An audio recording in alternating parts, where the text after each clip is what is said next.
अस्सलाम वालेकुम। आज से हम अपना सॉफ्टवेयर डेवलपमेंट का पहला लेक्चर स्टार्ट कर रहे हैं और मोस्टली लेक्चर जो है इसी तरह से जो है फेसबुक के इस ग्रुप पे अपलोड हो जाया करेंगे और जो भी आप लोगों की क्वेरीज होंगी वो जो है हम लोग फिर एक लाइव सेशन रखा करेंगे। तो उसमें जिसकी जो भी क्वेरी है वो जो है उस लाइव सेशन में पूछ सकता है आसानी से। वैसे तो अगर कोई भी बात अगर समझ में नहीं आ रही है आप लोगों के लेक्चर में तो आप लोग नीचे कमेंट्स में भी पूछ सकते हैं इसी ग्रुप में, तो कोई भी जो है इस ग्रुप पे आप लोगों को रिप्लाई कर देगा।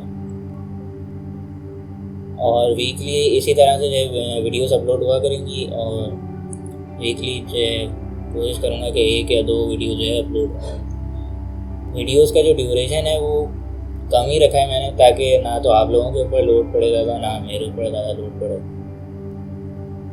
और स्लोली थोड़ा चलेगा कोर्स इस तरह से, ताकि समझ में भी इसी तरह से अच्छी तरह से समझ में आता जाए। तो शुरू करते हैं फिर ये कोर्स, देखते हैं कि हमें इस कोर्स में हम जो किस तरह से हमारी क्या स्ट्रेटेजी होगी इस कोर्स के अंदर।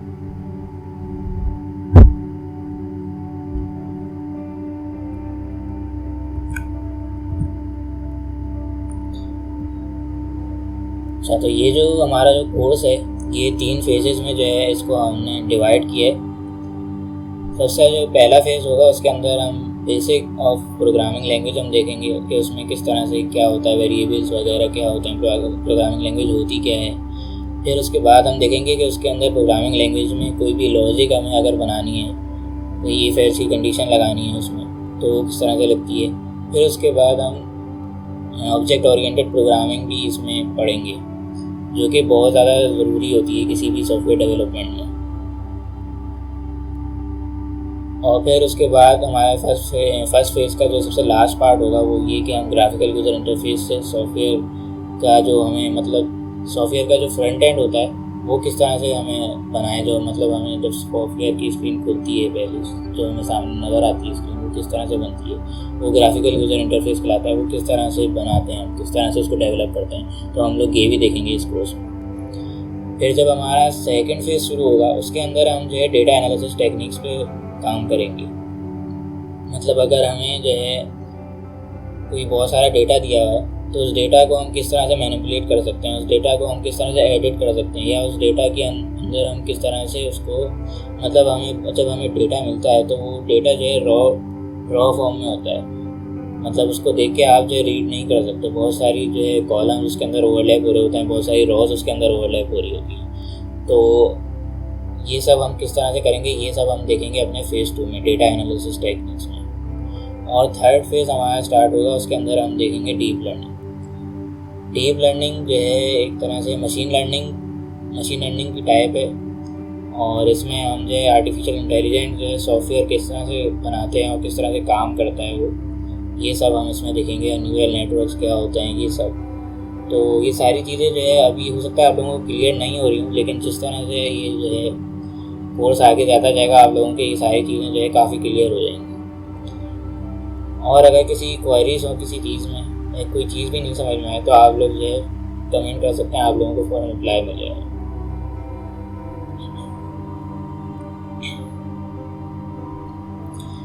आगे चलते हैं।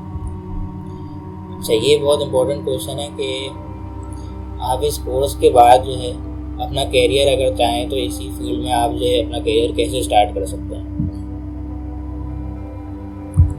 तो उसके लिए जो है कुछ टिप्स हैं वो मैं आप लोगों को बता दूँ। आप जो है इस कोर्स को करने के बाद इतने इस काबिल हो जाएंगे कि आप अपने सॉफ्टवेयर बना के डिफरेंट कंपनीज़ को आप जो है सेल आउट कर सकते हैं। सेकेंडली, आप फ्रीलांसिंग कर सकते हैं।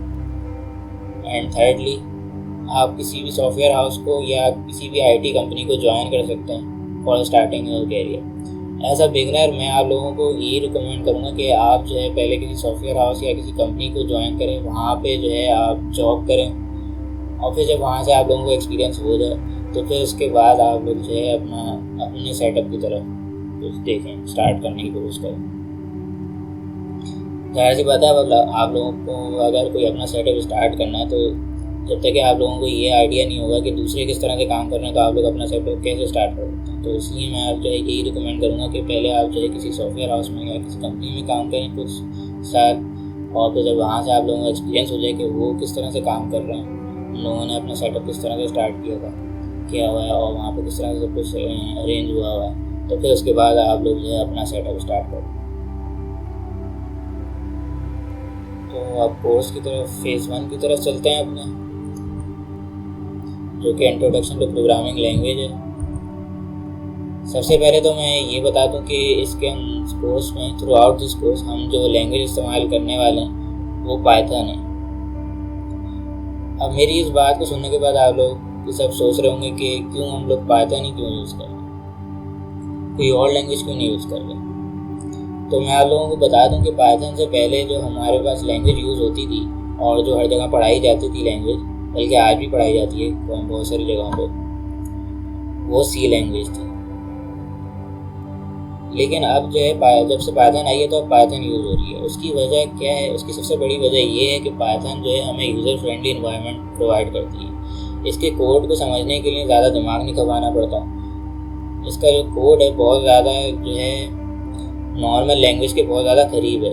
आप लोगों को इसको कोड को समझने में ज़्यादा मेहनत नहीं करनी पड़ती। यूज़र फ्रेंडली कोड होता है इसका, और ये लैंग्वेज जो है ओपन सोर्स है और इसके बहुत सारे जो पैकेजेस हैं जो हम एक्सटर्नली जो है अगर ज़रूरत पड़ी तो हम इस कोर्स के भी थ्रू आउट इस कोर्स में भी हम जो इंस्टॉल करेंगे, तो वो भी सारे पैकेजेस जो हैं ओपन सोर्स होते हैं इसके।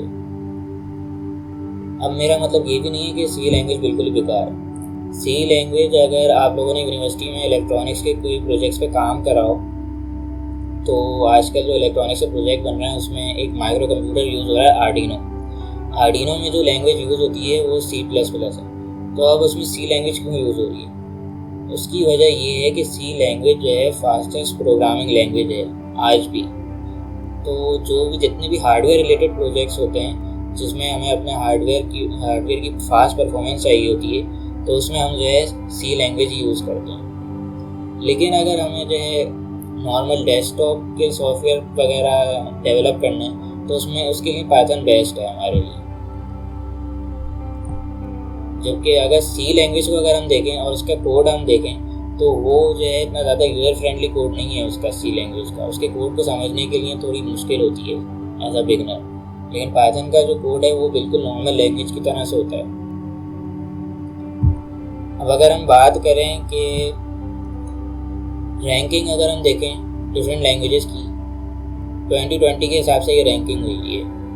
तो सबसे पहले इसमें जावास्क्रिप्ट, HTML, CSS। तो अगर आप लोग अगर वेब डेवलपमेंट करते हैं तो आप लोगों को पता होगा कि ये जो है ये तीनों लैंग्वेजेस जो है वेब डेवलपमेंट में यूज़ होती हैं, जावास्क्रिप्ट, HTML, CSS। तो ये जो है टॉप पर आ रही हैं। फिर उसके बाद SQL है। SQL से हम जो है डेटा एनालिसिस में यूज़ होती है SQL।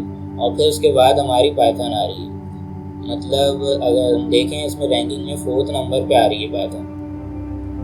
तो आप देख सकते हैं कि इसकी वैल्यू कैसे अंदाज़ा लगा सकते हैं। अब अगर हम बात करें कि हमें क्या टूल्स चाहिए होंगी, क्या क्या चीज़ें चाहिए होंगी इस कोर्स को करने के लिए, तो सबसे पहले तो हमें एक लैपटॉप या डेस्कटॉप PC चाहिए होगा। लैपटॉप और डेस्कटॉप PC के लिए रिक्वायरमेंट जो है कुछ भी नहीं है। एक नॉर्मल PC होता है जैसे 32 बिट वाला और 4 GB रैम वाला, आप लोग वो ले सकते हैं। 12 to 15,000 में वो एक लैपटॉप जो है इस तरह का आ जाता है नॉर्मली।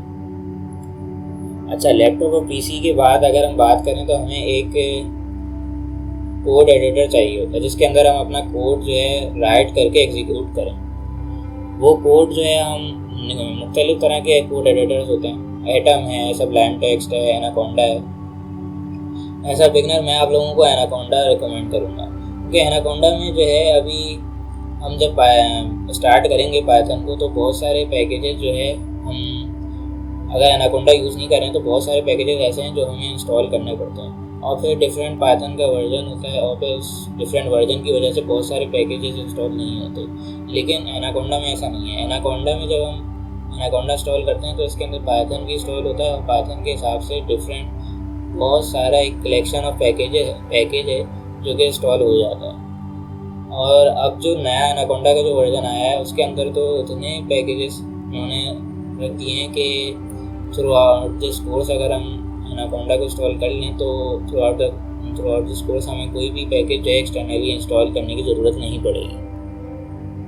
तो वैसा बिगनर मैं तो आप लोगों को यही रिकमेंड करूँगा कि एनाकोंडा का नोड एडिटर यूज़ करें, और हम भी जो है इस कोर्स में एनाकोंडा पे काम करेंगे तो आसानी भी हो जाएगी आप लोगों को, कि कोई मसला भी नहीं हो इसमें। बाकी अब अगर हम अपनी प्रोग्रामिंग लैंग्वेज की तरफ चलें तो सबसे पहले इसमें जो कमांड आती है वो बहुत ही सिंपल है। वो कमांड है प्रिंट।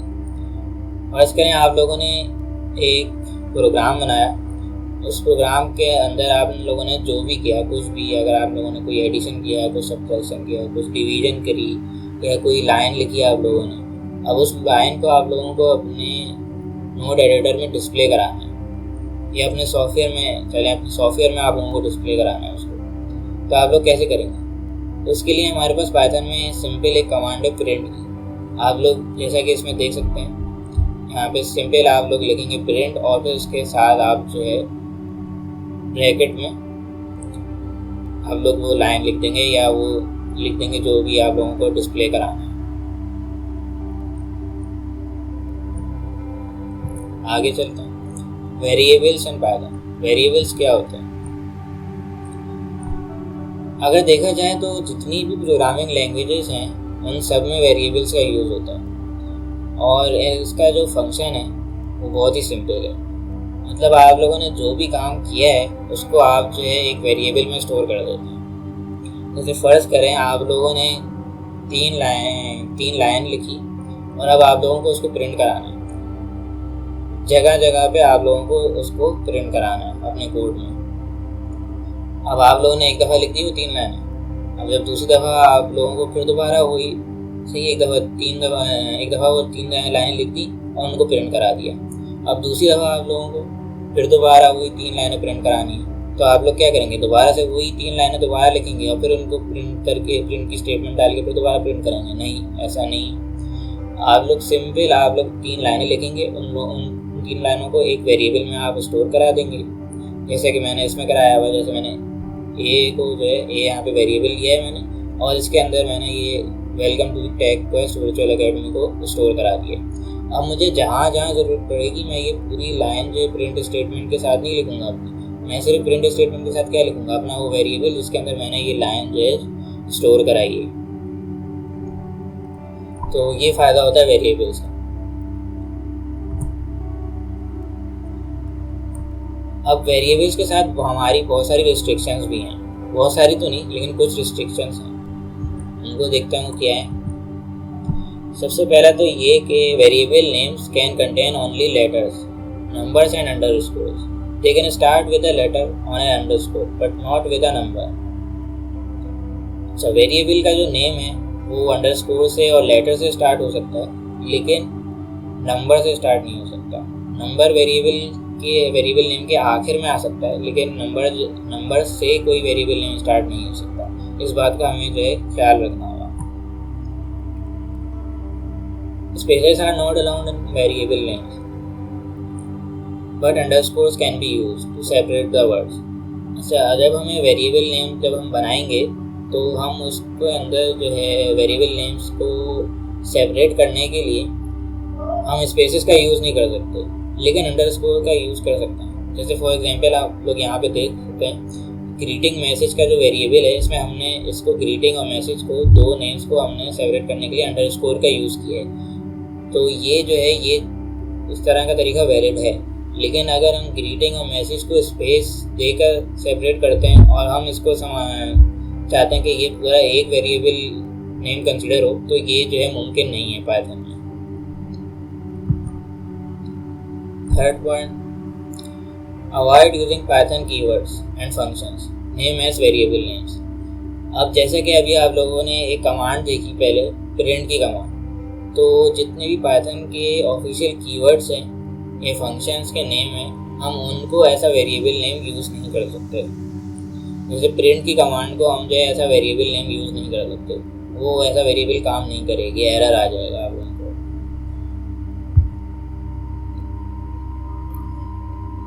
ये आप लोगों के लिए टिप है कि वेरिएबल्स के जो नेम है वो शॉर्ट होने चाहिए और डिस्क्रिप्टिव होने चाहिए। मतलब आप लोगों ने वेरिएबल के नेम में क्या स्टोर किया है वो वेरिएबल का नेम जो है उसको इंडिकेट करता हुआ हो, तो ये आप लोगों के लिए काफ़ी फ़ायदा हो जाता है। वरना अगर उस वेरिएबल के नेम से ये इंडिकेट ही नहीं हो कि उसके अंदर क्या स्टोर किया है आप लोगों ने, तो उस वेरिएबल को बनाने का फ़ायदा ही नहीं होगा। आप लोग जब करते जाओगे कोड लंबा होता जाएगा, लंबा कोड हो जाएगा, बाद में आप उस वेरिएबल को कॉल करोगे, आप लोगों को पता ही नहीं होगा उस वेरिएबल में आप लोगों ने क्या स्टोर किया। तो ये जो है बहुत ज़रूरी होता है कि वेरिएबल का नाम आप इस तरह से चूज़ करें कि उसके अंदर वो इंडिकेट करे कि आप लोगों ने उसके अंदर क्या चीज़ स्टोर करी है। और सबसे लास्ट में ये बात है कि पाइथन जो है केस सेंसिटिव लैंग्वेज है।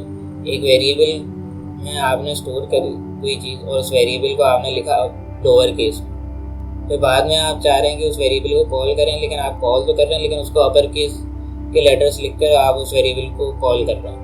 तो ये जो है पाइथन में ऐसा नहीं हो सकता। ये केस सेंसिटिव लैंग्वेज है।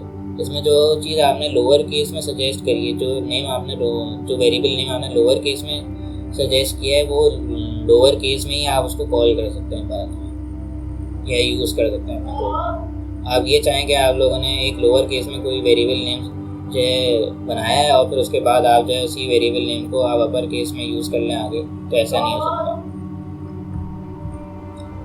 Data types in Python.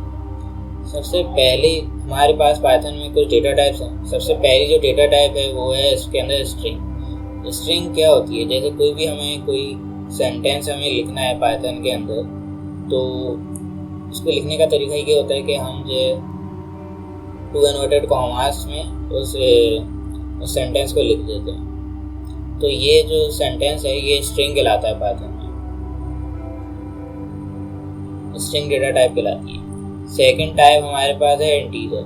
अगर हमें कोई भी नंबर्स यूज़ करने हैं पाइथन में बगैर विदाउट डेसिमल नंबर जो है हमें अगर पाइथन में यूज़ करना है, तो वो जो है इंटीजर्स कहलाएंगे।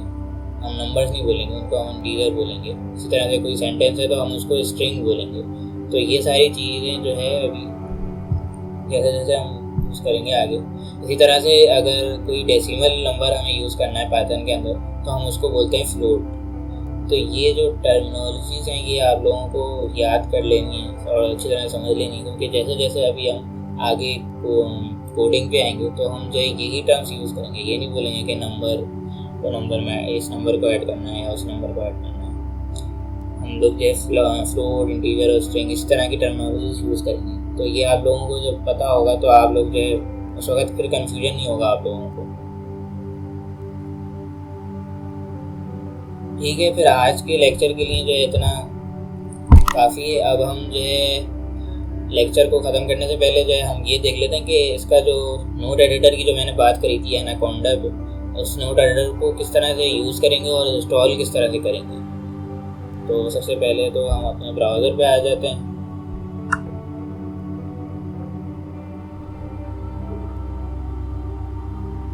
सिंपल ब्राउज़र पे आने के बाद हम यहाँ पे लिख देंगे एनाकोंडा डाउनलोड। यहाँ पे एनाकोंडा का सबसे टॉप पर ही जो है इंडिविजुअल एडिशन आ रहा होगा। यहाँ पे इसको जो है आप लोग ओपन कर लेंगे, या अगर हो सकता है आप लोगों के पास जो है ये एनाकोंडा की ये वाली साइट ओपन हो, तो इसी साइट में मैं आप लोगों को बता देता हूँ। ये वाली साइट आप लोगों के पास ओपन होगी। इसमें आप लोग जाएंगे प्रोडक्ट्स में, प्रोडक्ट्स के अंदर जाकर यहाँ पे आ रहा है इंडिविजुअल एडिशन। इंडिविजुअल एडिशन पे आप लोग चले जाएंगे। इंडिविजुअल एडिशन के पास अच्छा मैं आप लोगों को बता दूँ, इसके अंदर जैसे मैंने बात करी थी कि इसके अंदर बहुत सारे पैकेजेस हमें जो है ना इसके साथ पाइथन के साथ और भी बहुत सारे पैकेजेस हमें इंस्टॉल मिलते हैं एनाकोंडा में। तो ये यहाँ पर इन लोगों ने बताए हुए कितने सारे ये सारे पैकेजेस जो है ना, बल्कि इसके अलावा और भी बहुत सारे पैकेजेस होंगे जो इसमें आप लोगों को ऑलरेडी इंस्टॉल मिलेंगे। मतलब आप लोगों को एक्सटर्नली कुछ भी इंस्टॉल नहीं करना पड़ेगा। ये स्पाइडर, नमपाई, पांडा, साइकिटलैंड, पाईटॉर्च, ये सारे जो है टेंसर फ्लो। नॉर्मली मोस्टली जो ये टेंसर फ्लो का जो पैकेज है ये पाइथन में बहुत ज़्यादा प्रॉब्लम करता है। जब आप कोई दूसरा आईडी इंस्टॉल करते हैं और उसमें जब आप टेंसर फ्लो डाउनलोड या इंस्टॉल करने की कोशिश करते हैं एक्सटर्नल पिप के ज़रिए, तो ये काफ़ी प्रॉब्लम करता है। ये हर पाइथन के वर्जन में टेंसरफ्लो जो है इंस्टॉल नहीं होता। तो इसके अंदर हमें टेंसरफ्लो का भी पैकेज जो है बिल्ट इन जो है इंस्टॉल हुआ मिलेगा। तो जस्ट आप लोग यहाँ पे जाएंगे इंडिविजुअल एडिशन पे जाकर आप लोग जो है उसको डाउनलोड करेंगे। डाउनलोड करने के बाद ये आप लोगों से पूछेगा कि आप लोगों का जो प्रोसेसर है वो 32 बिट है 64 बिट है। 32 बिट वाले पे करेंगे, 64 बिट वाले 64 बिट पे कर सकते हैं। और यहाँ पे ये जो है इजीली अवेलेबल है। लिनक्स के यूज़र्स भी इसको डाउनलोड कर सकते हैं और मैक के एप्पल के यूज़र्स भी इसको डाउनलोड कर सकते हैं और विंडोज़ के यूज़र्स भी डाउनलोड कर सकते हैं। अच्छा, ये तो बात हो गई यहाँ पे आप लोग इसको डाउनलोड किस तरह से करेंगे। फिर भी अगर डाउनलोड के प्रोसीजर में कुछ भी आप लोगों को दिक्कत आए तो आप लोग जो है ग्रुप पे पूछ सकते हैं, तो कोई भी ग्रुप पे आप लोगों को रिप्लाई कर देगा। अच्छा, डाउनलोड होने के बाद आप लोगों को स्टार्ट कैसे करना है अपना आईडी। आप लोग सिंपल अपने यहाँ पे सर्च बार पे जाएंगे और यहाँ पे टाइप करेंगे जुपिटर नोटबुक, तो ये आप लोगों की आ जाएगी यहाँ पे जुपिटर नोटबुक। इसको आप लोग ओपन कर लेंगे। अच्छा, ये चलेगी तो आप लोगों की ब्राउज़र पे, ये एडिटर आप लोगों का चलेगा तो ब्राउज़र पे, लेकिन बगैर इंटरनेट, बगैर नेट के भी, ये बगैर नेट कनेक्शन के ये आप लोगों का चल सकता है। लोकल होस्ट पे जो है ये रन करता है, तो आप लोग इसको लोकल होस्ट पर रन कर सकते हैं। तो ये तो इस तरह की एक विंडो हम लोगों के पास खुल जाएगी। फिर इसके बाद हमें क्या करना है, हमें यहाँ पर हम एक न्यू पे जाकर यहाँ पे सबसे पहले हम एक फोल्डर बना लेंगे।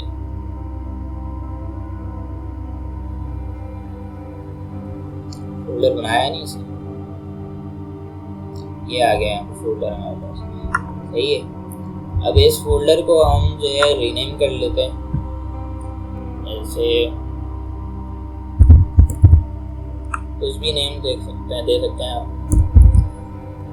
मैं इसको अपने हिसाब से दे रहा हूँ ताकि यहाँ पे आप लोगों की फाइल जो है मैं स्टोर कर सकूँ। और फिर हम जो भी कोड वाला जो भी हम काम करेंगे वो जो है कोड फाइल जो है मैं अपलोड कर दूँगा फेसबुक के ग्रुप पे। तो फेसबुक के ग्रुप से आप लोग कोड फाइल जो है, कोड की जो फाइल है वो एक्सेस कर सकते हैं।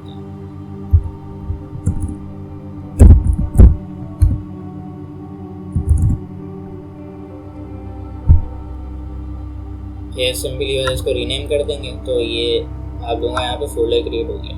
अब इस फोल्डर के अंदर जाने के बाद आप दोबारा न्यू पे आएंगे और यहाँ पे आप लोगों के पास ये पाइथन 3 नज़र आ रहा है। यहाँ पे पाइथन 3 पे क्लिक कर देंगे तो ये थोड़ा टाइम लेता है। तो इसके बाद ये आप लोगों के पास नोटबुक ओपन हो गई, सही है। अब इस नोटबुक में आप सबसे यहाँ पे ऊपर देखें तो यहाँ पे अनटाइटल लिखा हुआ है, तो यहाँ पे भी आप इसको अपनी मर्ज़ी से नाम दे सकते हैं। तो मैंने दे दिया इसको लेक्चर 1 का नाम, आप लोग अपनी मर्ज़ी से दे देगा जो आपको दिल चाहे। ये आप लोगों के पास जो है ना सेल वाइज काम होगा। अब आप एक सेल में कोई भी स्टेटमेंट लिखें तो अगले सेल में जो है उसका आउटपुट आप लोगों को नज़र आएगा। तो ये भी एनाकोंडा की एक अच्छी बात है कि इसमें आप लोगों को जो आउटपुट है उसके लिए कोई दूसरी विंडो नहीं खोलनी पड़ती, वहीं पे आपको सेम विंडो पे आपको अपना आउटपुट नज़र आता है। तो ये डीबगिंग के वक्त जो है ना ये काफ़ी हेल्पफुल होता है इसमें। अच्छा, अगर हम अभी जो भी हमने पढ़ा है वही हम देखें, यहाँ पे हमने क्या देखा था, प्रिंट की स्टेटमेंट देखी थी। हमें प्रिंट करानी है 3 लाइनें।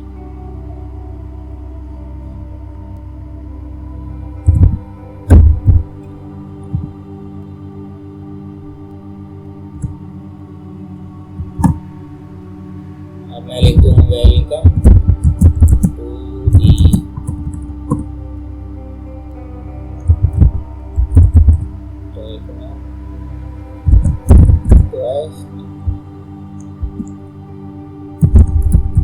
Virtual academy.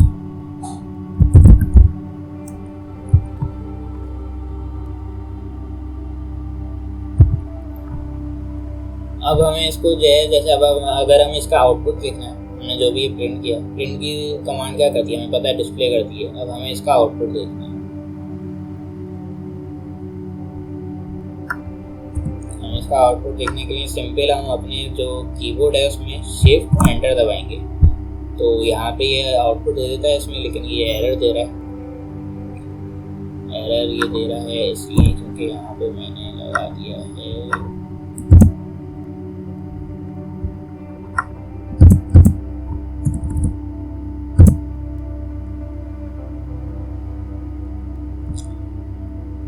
ओके। अच्छा, ये अगर आप लोगों को एक दूसरी लाइन बनानी हो तो इसके लिए आप लोगों को यहाँ पे लिखना पड़ता है ओके। अब यहाँ पे मैंने ये 2 लाइनें जो है प्रिंट करी हैं प्रिंट के स्टेटमेंट से, जैसा कि हमने पढ़ा था।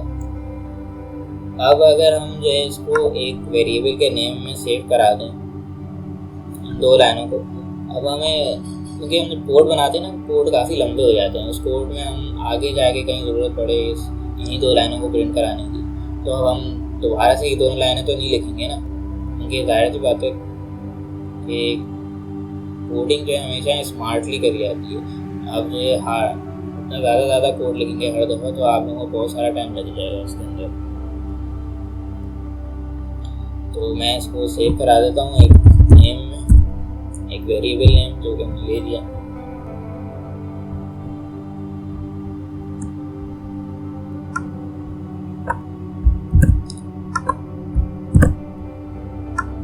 यहाँ पे हमें जो है वेरिएबल नेम के साथ ब्रैकेट्स की ज़रूरत नहीं होगी, ब्रैकेट्स की ज़रूरत सिर्फ हमें होती है प्रिंट की स्टेटमेंट के साथ, और जिसके साथ होगी वो मैं आगे बताता जाऊँगा आप लोगों को। अच्छा, ये जो है हमारे पास आप लोग देख सकते हैं नोटेड कॉमास में है, तो और ये सेंटेंस है, तो ये कौन सी टाइप होगी आप लोगों को पता होना चाहिए। ये जो है स्ट्रिंग टाइप है, data type, string data type है। तो इसको मैंने स्टोर करा दिया है। अब सिंपल मैं जो है अगर प्रिंट की स्टेटमेंट से मुझे कॉल करना होगा इन 2 लाइनों को, तो मैं करूँगा यूसुफ।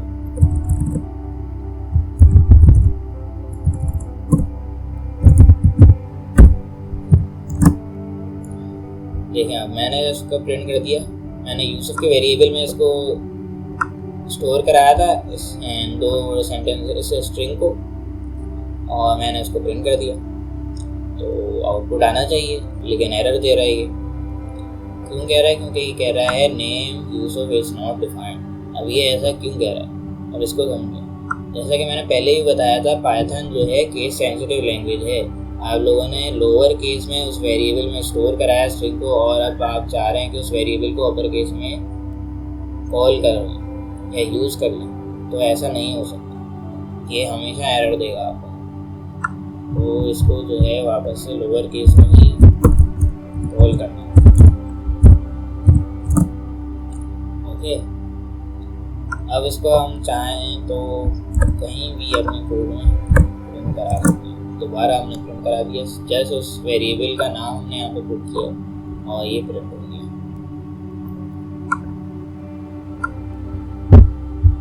इसके अलावा बाकी ये कि स्ट्रिंग के अंदर कोई भी फ्लोट या इंटीजर ऐड नहीं हो सकता, जबकि फ्लोट और इंटीजर आपस में ऐड हो सकते हैं, और जितने भी मैथमेटिकल ऑपरेशंस हैं वो सारे फ्लोट और इंटीजर पे अप्लाई हो सकते हैं। अब मैथमेटिकल ऑपरेशंस देख लेते हैं वो हम किस तरह से पाइथन लैंग्वेज में परफॉर्म कर सकते हैं। एक हमने वेरिएबल लिया और यहाँ पे हमने एक इंटीजर ले लिया, इसके अंदर हमने प्लस करा दिया, ऐड करा दिया एक फ्लोट,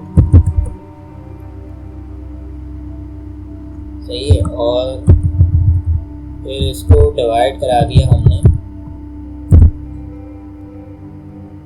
एक इंटीजर से।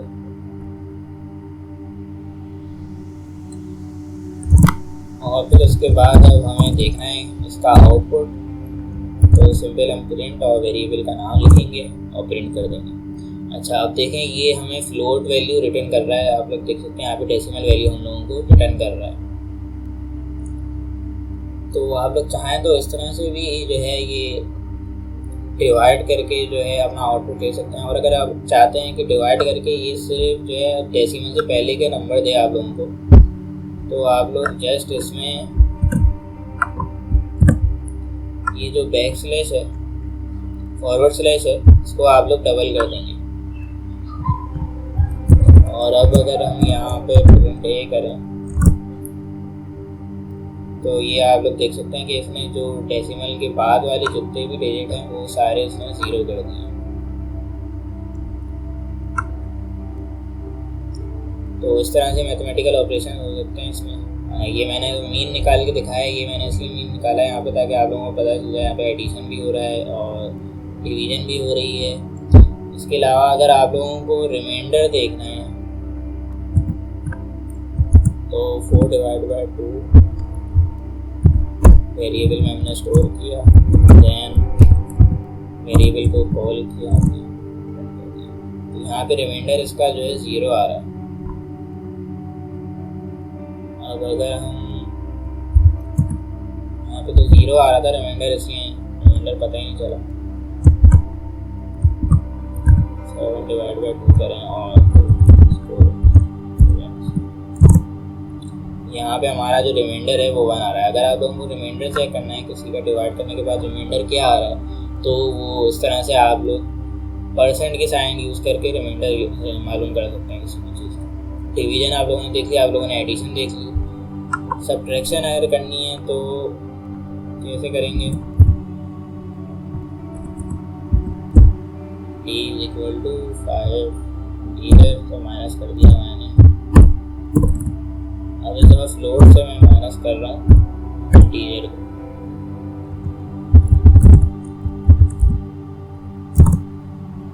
सही है, तो ये हमारे पास सब्ट्रैक्शन आ गई। इस तरह से जो है हम मैथमेटिकल ऑपरेशंस भी इसमें परफॉर्म कर सकते हैं। तो आज का लेक्चर हम जो यहीं पे ख़त्म करते हैं, और कोई भी आप लोगों का क्वेश्चन हो तो आप लोग ग्रुप पे पूछ सकते हैं। Thank you, good bye, Allah.